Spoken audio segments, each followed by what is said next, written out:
Al-Habib Abdullah bin Alwi bin Muhammad Al-Haddad berkata, kami mendengar terhadap apa yang telah sampai kepada kami bahwasanya Allah Subhanahu wa taala mengatakan, wahai hambaku, ati'ni, taatlah kepadaku, wala tu'allimni bima yuslihuk, jangan kau ajarkan aku terhadap apa yang membawa maslahat untuk dirimu. Fa ana a'lam bima yuslihuka minka, aku lebih mengetahui apa yang maslahat buat dirimu daripada kamu. Summa fasarahu, kemudian Al-Habib Haddad mentafsiri alaikal ladzi alaik, alaikal ladzi alaik, alaikal ladzi alaik, hendaknya kamu itu ya wajib untuk melakukan apa yang Allah wajibkan kepadamu. Alaik, alaik, kalau dalam bahasa Arab itu alaik itu seolah-olah tuntutan, wajib, harus. Alaik, alaik, kamu harus, kamu harus, alaik, harus kamu, la, alaik, alaik, tidak, jangan aku, kamu, harus kamu. Alaikal ladzi alaik, harusnya kamu melakukan apa yang Allah haruskan kepadamu. Wa amsikil habla bitarfi, peganglah ujung kedua tali. Maksudnya itu dengan sungguh-sungguh begitu. Hendaknya kamu wajib melakukan kewajiban yang Allah berikan kepadamu dan bersungguh-sungguh. Wa amsikil habla bitarfi, ini peribahasa, peganglah kedua ujung tali. Wala takhtar ma'a rabbik, janganlah kamu memilih bersama Tuhanmu, jangan banyak pilihan. Fakhtiyaruhu laka, pilihan Allah untukmu ahsan, lebih baik min ikhtiyarika li nafsik, daripada pilihanmu untuk dirimu sendiri. Masya Allah, ini dalam luar biasa, ini dalam luar biasa ya. Allah mengatakan dalam satu riwayat, Al-Habib Haddad ini menukil, wahai hambaku, taatlah kepadaku, jangan ajarkan aku terhadap apa yang maslahat untuk dirimu, aku lebih tahu apa yang maslahat untuk dirimu gitu.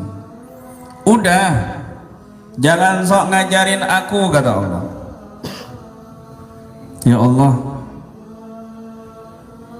aku ini hidup, pokoknya nanti di umur 40 tahun aku harus hidup tenang, harus punya fasilitas semuanya ya Allah,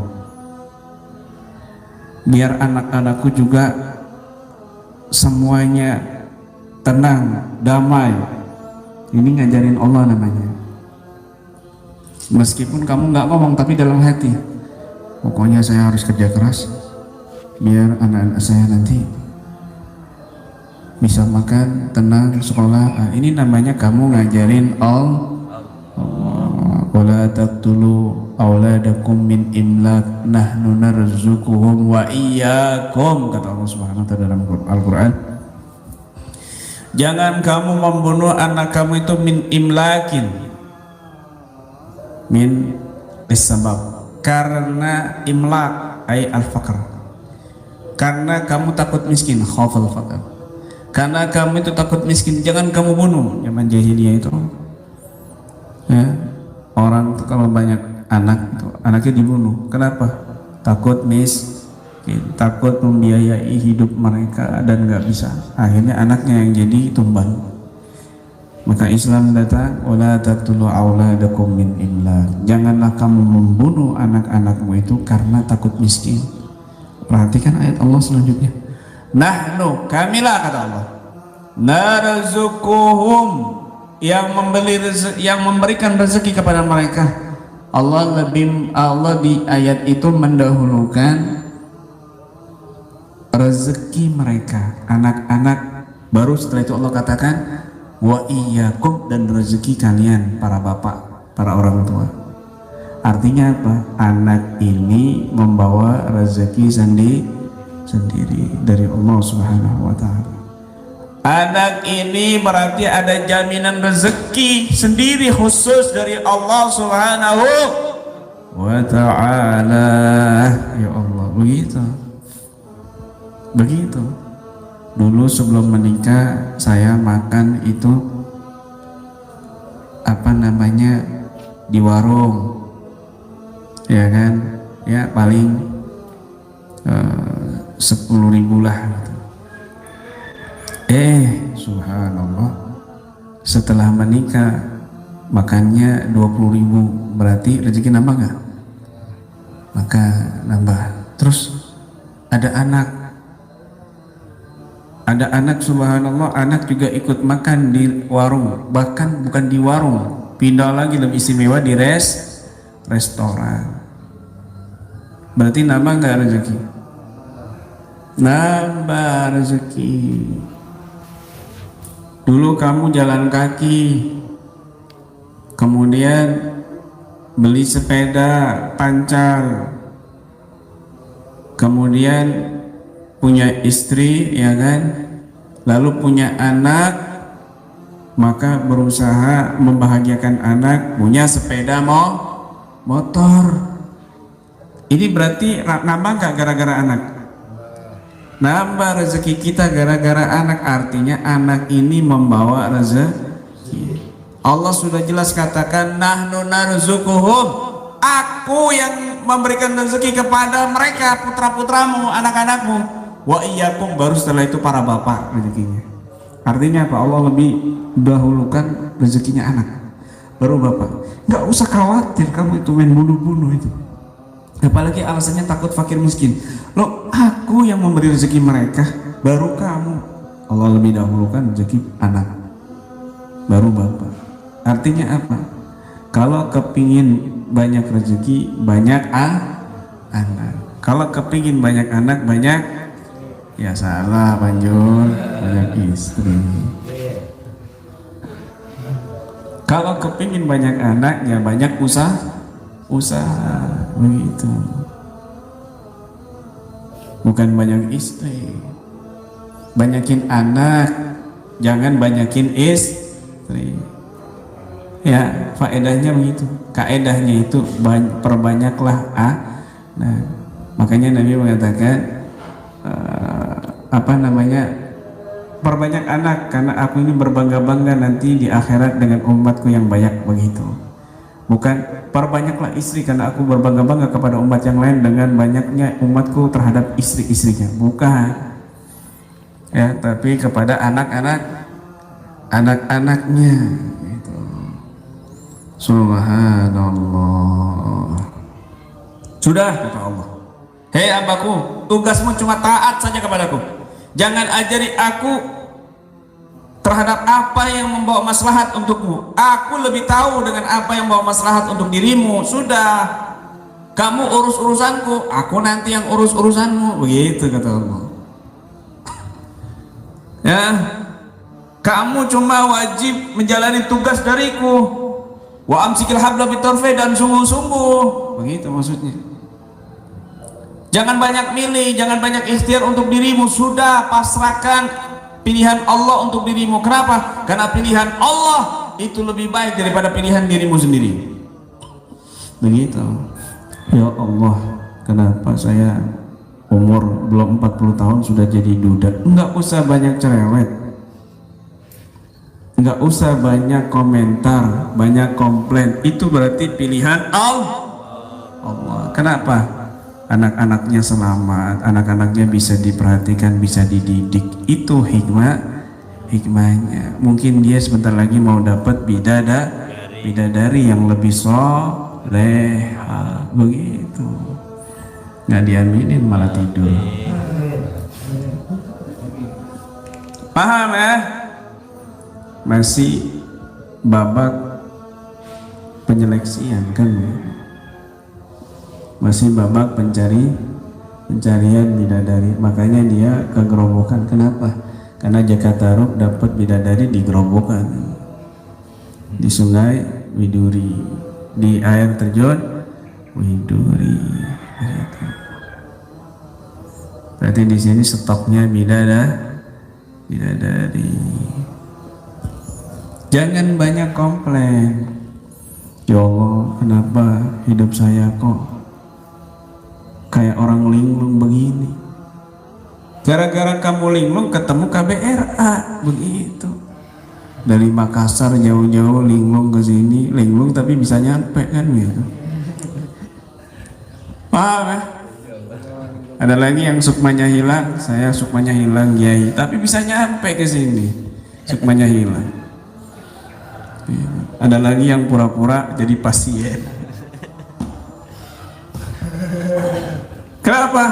Pegel datang ke sini, kamu lebih capek datang ke sini, pegel itu.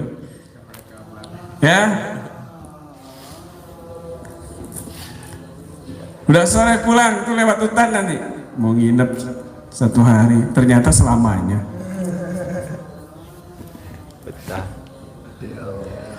Kenapa? Sudah pilihannya Allah itu, nggak usah banyak komplain, banyak bersyukur saja. Begitu, banyak bersyukur aja. Ya Allah, kenapa lagi asik-asiknya, lagi rame-ramenya kok PGC tutup? Ya Allah, apa sih ya Allah, jual motor lagi ya Allah, ya kan nggak laku, jual rumah sekalian ya Allah misalnya. Ya. Kita nggak tahu ada hikmah apa setelah itu gitu. Jangan banyak merenung, apalagi diam di kamar sendirian, lama-lama stres, kesurupan. Sudah, taat saja, syukurin. Bersyukur kamu bisa sholat berjamaah itu lebih baik daripada PGC. Kamu bisa roti wirdul latih berjamaah itu lebih baik daripada dunia dan seisi. Ya, kamu bisa salat subuh berjamaah, wow, itu ajib, itu dahsyat daripada dunia dan seisinya. Masya Allah, begitu. Coba kita baca Fatihah, ya, apa wah? Alhamdulillahirabbil alamin, arrahmanir rahim, maliki yaumiddin, iyyaka nasta'in wa iyyaka na'budu. Kebalik gak? Kembali, iya karena wa iya ibadah dulu baru nasta'in, minta toh.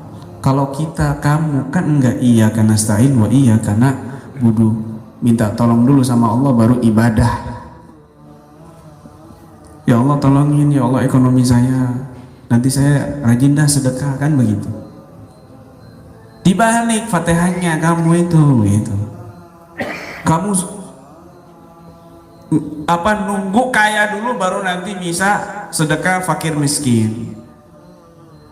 Fatihahnya kebalik, berarti orang ini nggak rajin baca Fatihah atau mungkin nggak sholat karena Fatihahnya dibalik sama dia. Kiai, ya kenapa? Saya ada proyek, doakan Kiai tembus. Nanti kalau proyek saya tembus, saya sedekah deh separuh buat pondoknya Kiai. Nah, ini namanya Fatihahnya kebalik. Kiai, saya ada proyek, doakan tembus. Ini ada 10 juta buat Kiai, ini ada 100 juta buat Kiai, mudah-mudahan proyek saya tembus. Itu baru Fatihahnya bener, nggak kebalik. Kenapa? Dia sedekah dulu, ya kan? Dia sedekah dulu, ibadah dulu dia dengan sedekah, baru nasta'in, minta tolong lagi itu. Ini enggak minta tolong dulu baru ibadah, kebalik. Fatihahnya kebalik, panjul begitu. Gimana mau benar kamu dibalik-balik Fatihahnya? Nah, takwa dulu kepada Allah, taat dulu kepada Allah, nanti Allah perbaiki keadaan. Innallaha la yughayyiru biqaumin ma biqaumin hatta yughayyiru ma bi anfusihim. Allah tidak mau merubah keadaan buruk seseorang, keadaan buruk satu kaum, sampai kaum itu mau merubah sifat buruknya pada diri mereka sendiri. Begitu. Berubah dulu sikapnya, perbaiki dulu akhlaknya, karakternya, maka Allah akan rubah. Itu jaminan kok. Nggak usah ngajarin aku, kata Allah, apa yang terbaik buat dirimu. Nggak usah. Saya cita-cita mau jadi polisi, sampai kecil itu beli seragam polisi waktu karnaval, pengen jadi polisi. Sudah besar malah jadi kiai. Apa saya kecewa? Apa saya harus guling-guling, nangis-nangis karena saya jadi kiai, nggak jadi polisi? Tidak, malah lebih dari polisi gaiban gitu. Polisi malah ikut sama kita, polisi malah jadi murid kita. Itu hikmahnya. Coba kalau saya jadi polisi, nggak ketemu anak-anak KBR. Coba kalau saya jadi polisi, mungkin bisa berbuat tidak adil gitu. Mungkin jadi polisi nggak baik, kan begitu. Malah jadi kiai. Subhanallah, hikmahnya banyak gitu. Ya Allah, kenapa saya nggak nikah? Hikmahnya banyak. Jangan banyak komplain dan banyak komentar, pokoknya kamu ibadah aja dan bersungguh-sungguh. Kata Habibul Haddad, kalau kita mau merenungi keadaannya para nabi dan orang-orang soleh, mereka ini kita akan tahu bahwa mereka ini tidak pernah istirahat, dan tidaklah orang tenang di dunia ini kecuali leha-leha, nyantai-nyantai, kecuali itu orang yang bodoh, illa ahmak. Tidaklah kita merenungi keadaan para nabi dan orang-orang soleh kecuali kita mengetahui bahwa mereka tidak pernah istirahat, selalu ibadah. Semuanya, para nabi, para wali, orang-orang soleh, semua tidak ada yang istirahat, ya. Dan mereka ini tidak nyantai. Kata Habibul Haddad, yang nyantai cuma orang bodoh. Makanya ketika Imam Hasan Al-Basri ditanya, ayana musyaitan, wahai imam, setan tidur enggak? Apa jawabnya Imam Hasan Al-Basri? Lau nama lastarahna, kalau setan ini tidur kita bisa istirahat gitu. Artinya apa? Enggak ada istirahat di dunia ini, kan ada musuh setiap saatnya 24 jam yang mengintai kita, ingin mencelakai kita, menyesatkan kita. Kalau kamu misalnya, ya, ada musuh yang mengintai kamu bisa tidur nggak? Nggak bisa. Punya utang aja ditagih-tagih nggak bisa tidur kamu. Takut sama penagih hutang, apalagi dengar berita orang yang hutang dibunuh penagih hutang, tambah nggak bisa tidur, kan begitu. Lari sana, lari sini, pindah kontrakan sana, pindah kontrakan sini, nggak jelas hidupnya. Dikejar-kejar utang, penagih utang online. Nih, yang utang-utang online, woi, dengerin, woi, yang ketagihan pinjol, ya, pinjaman online, jangan dilakukan itu, malah menjerat kamu nanti lebih dalam lagi. Jangan sampai, naudzubillah min, hidup kamu nggak tenang nantinya. Lebih baik kamu lapar daripada kamu minjem utang sama rentenir misalnya. Jangan. Sabar, taat aja sama Allah. Kamu ini kurang taat, atau mungkin nggak taat sama Allah, begitu. Dengan jelas di situ Allah katakan, nahnu narzuquhum wa iyyakum. Aku yang beri rezeki untuk putra-putramu dan kamu juga, bapaknya, ibunya. Artinya Allah menanggung rezeki anak-anak kita. Jadi nggak usah mikir, ya Allah gimana ini anak saya 3, ya Allah kecil-kecil, ya Allah. Anak saya 5, ya Allah kecil-kecil, ya Allah. Ibunya juga baru lepas, ya Allah, cerai, ya Allah. Saya harus cari ibu yang baru ini, ya Allah. Nggak usah komplain, bikin rencana cari ibu baru, nggak usah. Sudah, kamu taat aja, sudah. Taat aja, nggak usah banyak telepon-teleponan, video call, nggak usah, udah pokoknya taat, jamaah ya kan, idul latif, rotib, udah itu, biar nggak linglung mukanya gitu. Zikir aja yang banyak, ibadah saja. Ati'ni wa tu'allimni bima yuslihuk, kata Allah. Udah taat kepadaku wahai hambaku, ya abdi atini wa la tu'allimni bima yuslihuk. Jangan kau ajarkan aku terhadap apa yang kamu dapat maslahat untuk dirimu. Enggak usah ngajarin aku, kata Allah. Fa ana a'lam bima yuslihuka minka. Aku lebih mengetahui dengan apa yang bermanfaat untukmu, maslahat untuk dirimu. Begitu. Ya, pilihan Allah, ikhtiar Allah itu lebih. Udah ikuti jalan takdir. Jangan banyak planning, ikutin takdirnya Allah, mau kemana ikutin dengan pasrah kepada Allah. Yang penting itu jalannya baik, di situ ada ketaatan, di situ ada ibadah, di situ ada khidmat kepada Allah dan Rasulnya, dakwah, sudah istiqomahkan, nanti rezeki kelihatan. Begitu. Kalau saya nggak sabar, mungkin saya nolak tugasan dari guru saya. Bagaimana saya setelah lulus kepingin cita-citanya balik ke Jakarta, bikin majelis ya, rumah besar di Jakarta, ternyata ditugasin sama guru saya di gunung, di gubuk. Masih mending kamu di sini kok, masih mending kamu di gubuk. Kalau ada angin puting beliung di Keraksan Probolinggo itu gubuknya terbang, kita nyambungin lagi, ngikat lagi. Lapar, kurus kali, sampai penyakit mah keluar darah dari hidung, kram perut, tangan, minta pulang kalau nggak betah. Apa saya komplain? Ngomong inget mau komplain aja enggak. Guru, saya nggak mau tugas, lapar tiap malam, ngutang mie terus.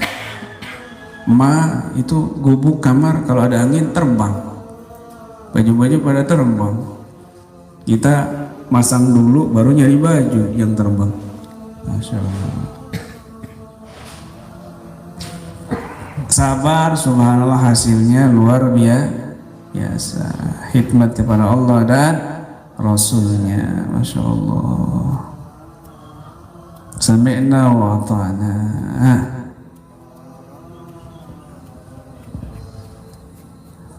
Maka dari sini kita bisa pasrah kepada Allah. Intinya taat kepada Allah sungguh-sungguh dan pasrah urusan duniawi, urusan rezeki, dan pasrahkan aja kepada Allah. Ikhtiar kamu begini, kamu ya gagal menikah juga itu takdirnya Allah. Mungkin kamu mau diketemukan sama orang-orang baik, mungkin kamu mau dibimbing sama orang-orang baik, dan banyaklah. Pokoknya apapun yang terjadi, kalau kita taat sama Allah, yakin bahwa itu yang terbaik buat kita, meskipun itu berat di hati, meskipun itu berat di hati. Tapi kalau kita taat sama Allah dan kita jalani dengan ikhlas, ya, maka apapun yang terjadi dalam kehidupan kita yang kita nggak enak di hati, yakinlah bahwa itu penuh dengan sejuta hikmah yang baik dan maslahat buat kehidupan kita dunia dan akhirat. Begitu. Masya Allah. Haula wala quwwata illa billah. Maka pasrah, jalani takdir. Gimana-gimananya nanti terserah Allah. Apa nggak boleh punya planning? Boleh. Kita mau jodoh dengan siapapun boleh, tapi jangan taruh di hati gitu loh. Kurumusannya itu, apapun planning kamu jangan taruh di hati, tapi taruh di tangan. Planning kamu ke depannya, nanti umur sekian ingin menikah, nanti pingin punya pondok, nanti pingin punya mobil, nanti pingin, boleh, tapi jangan taruh di hati. Hati ini tempatnya Allah, tempatnya pasrah kamu kepada Allah, itu aja. Di tangan aja planning-planningnya itu gitu. Jadi kalau seandainya kecewa, gagal, kamu nggak parah, nggak stres, nggak melupakan Allah. Dalam keadaan senang, dan sedih tetap fokus kepada Allah, tetap ibadah kepada Allah, tetap rajin baca Quran kepada Allah, untuk Allah. Bukan karena misalnya motornya ditarik rajin baca Quran, bukan karena dia dapat musibah baru rajin tahajud. Ya ini bukan karena Allah, karena kamu ada musibah, begitu baru ingat Allah. Tidak. Makanya jangan taruh di hati. Pasrah kepada Allah taruh di hati. Urusan dunia taruh di tangan. Jadi kamu nggak kecewa, nangis bukan karena dunia, nangis tetap untuk Allah. Kenapa? Ada Allah di hati kamu. Gitu. Kamu didolimi orang, kemudian nangis terus, rajin sholat jamaah, sujud sampai nangis-nangis, baca Quran sampai nangis-nangis. Masya Allah dilihatnya, ternyata karena tokonya kebakaran misalnya. Aduh, ini berarti nangisnya karena toko kebakaran, baru ingat Allah. Jangan seperti itu. Nangis, kamu sujud dan juga baca Al-Quran itu baik kan, kondisi dalam keadaan kamu berjaya, sukses, ataupun dalam keadaan kamu jatuh miskin. Ini tetap fokus kepada Allah. Hati ini udah taat intinya gitu. Wala tu'allimni bima yuslihu. Nggak usah bingung, nggak usah ngajarin aku, kata Allah, tentang apa yang bermanfaat dan maslahat untuk diri. Aku lebih tahu. Untuk tugasnya cuma itu, cuma sebentar di dunia kok. Umurnya berapa? 40. Umurnya berapa? 60. Umurnya berapa? Tapi nanti setelah kita wafat, selama-lamanya itu yang menentukan kondisi kita di dunia ini. Paham ya? Masya Allah. Mudah-mudahan Allah Subhanahu wa Ta'ala memberikan senantiasa hidayahnya kepada kita, taufik di hati kita, dan mudah-mudahan Allah Subhanahu wa Ta'ala membimbing kita untuk takwa kepada Allah dan istiqamah taat dan ibadah kepada Allah Subhanahu wa Ta'ala, dan mudah-mudahan Allah memperbaiki keadaan kita menjadi keadaan yang lebih baik lagi. Dan meluaskan rezeki kita dari segala arah zahir dan batin dengan tanpa lelah dan sakit. Amin ya rabbal alamin. Wallahu a'lam bishawab.